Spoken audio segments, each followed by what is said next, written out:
experience with transitions in the mental health system, I guess they weren't so good.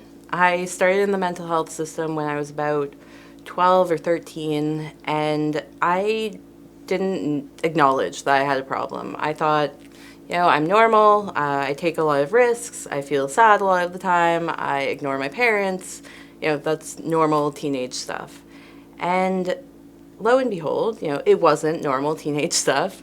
I was younger than I am now once, and I really struggled with my mental health at that time. I wouldn't have really admitted it at the time, and I didn't really know the right words to describe what I was going through, but I was, really sad a lot. I was, you could say, very depressed and tired, and I actually had a lot of suicidal thoughts. I really needed support, and I had counselors off and on, and I never really stuck out the whole counseling thing for very long. I probably started getting depression, I had that a while back.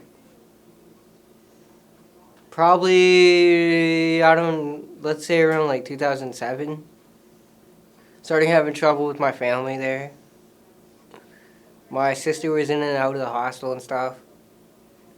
Can't really exactly remember, but I think I was pretty kind of young.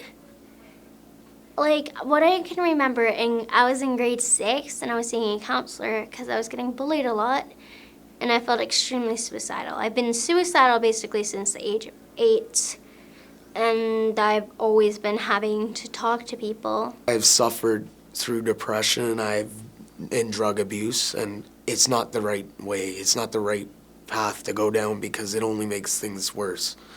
I was a youth in the mental health services, and 1, I didn't know that there was a transitioning. 2, I didn't realize that when I became an adult, everything changed over and I wasn't able to see my worker.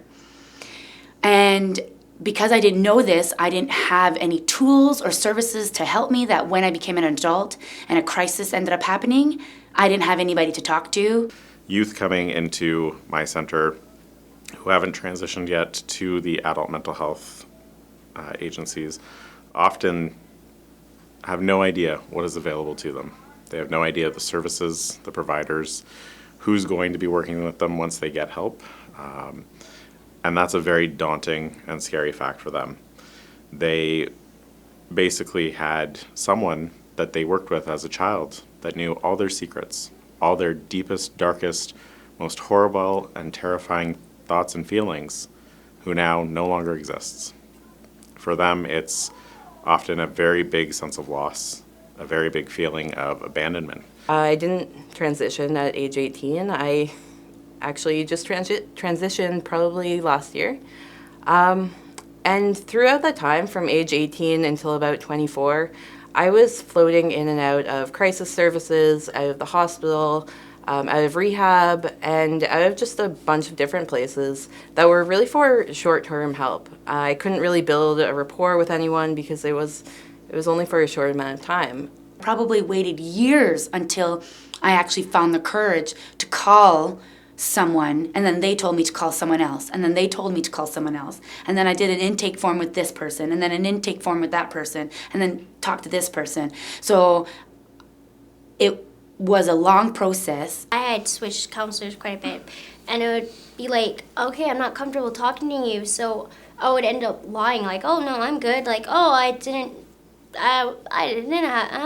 not feeling suicidal. I didn't have any suicidal thoughts. I didn't cut. It's I'm not used to them, and they don't know me that well, so they can't tell that I'm fidgeting because I'm lying to you. Or they would be like, oh, you seem good and happy. And once I was feeling really bad, and I felt like I couldn't talk to my worker because I only met her twice. So my mom came to pick me up. I told my mom, I'm honestly not feeling good. I don't want to go home because I'm feeling like I might hurt myself. My mom was kind of angry. She's like, why didn't you tell your worker that? I'm like, I can't open up to her yet. I barely know her.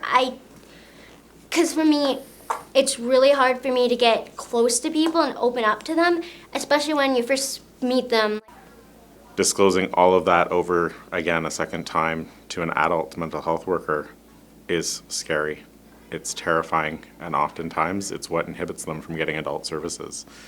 They look at it as a process in which they have to relive that horrible, scary experience all over again, and they have to do it with a stranger.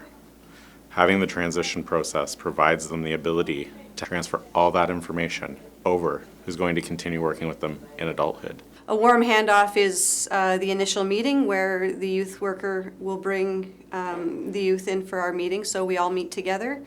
It's an introduction so that the next time the youth comes in, they've seen how to come into the agency, they know where they're going, they know who they're coming to meet. So everything is familiar, and it makes it a friendly place to come. So yeah, my child youth worker came to the meetings with me. Met your new worker. And met my new worker. I got to know her. I was more open than just like being handed a worker. So when I think about, this idea of having service providers really sit and take the time with young people to look at the different resources that are available in the community and to, really understand what you as a young person need. And then on top of that, actually sit with you and take you to that first appointment, help you, fill out the paperwork that's frustrating to do.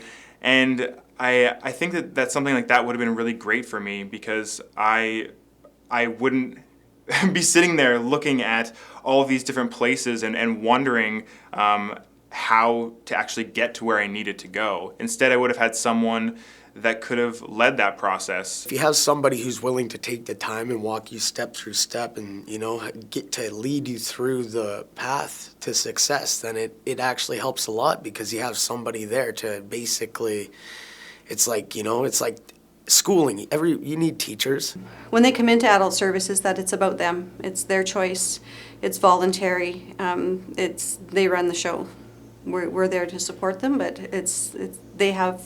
They're empowered to make choices. When I first started transitioning, I was probably around 16, 17, so it was a little before I turned 18. But they had given me warning that I was running out of group option or one-on-one consultations, so I had to start looking at group options. And by the time I turned 18, I was mixed with all the adults, and it was right after I turned 18. And then I didn't like group options, so I opted to look for a psychiatric option instead, and they helped to refer me to my psychiatrist I have now, and now it's back to one-on-one, which I prefer. Transitioning can seem hard, but transitioning, just think about it this way. Once you transition, you can kind of take more responsibility for stuff. Your actions can speak volumes. If I would have had the chance of transitioning, I think the light at the end of the tunnel would have been brighter.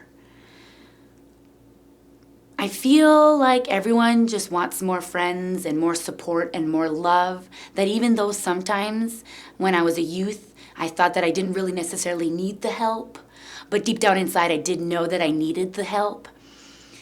And just knowing that I had something in my back pocket really gives you the courage and the confidence to possibly go in your back pocket and call that phone number. If this protocol, the transition protocol, had been in place when I was 18, when I was just about to move to adult services, I think my life would have gone a lot better.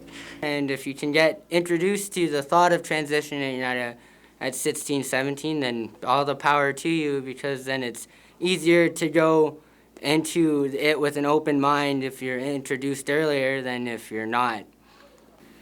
It's probably best to actually transition. The adult services are better. You can usually, because when you're in youth, because you're talking one-on-one, you can feel like you're the only one going through that stuff. But in adult services, if you go in a group, you realize you're not the only one struggling with them. We're all in different stages of getting help. We're all on our own journey, but doesn't mean we can't help each other out on our journeys. I'm doing better. Started getting a bit anxious with stuff. Getting better with it, getting out more places, like coming here for this video. So I've been more out and open. More open to new things. Been happier. because I'm getting out more. Life's good.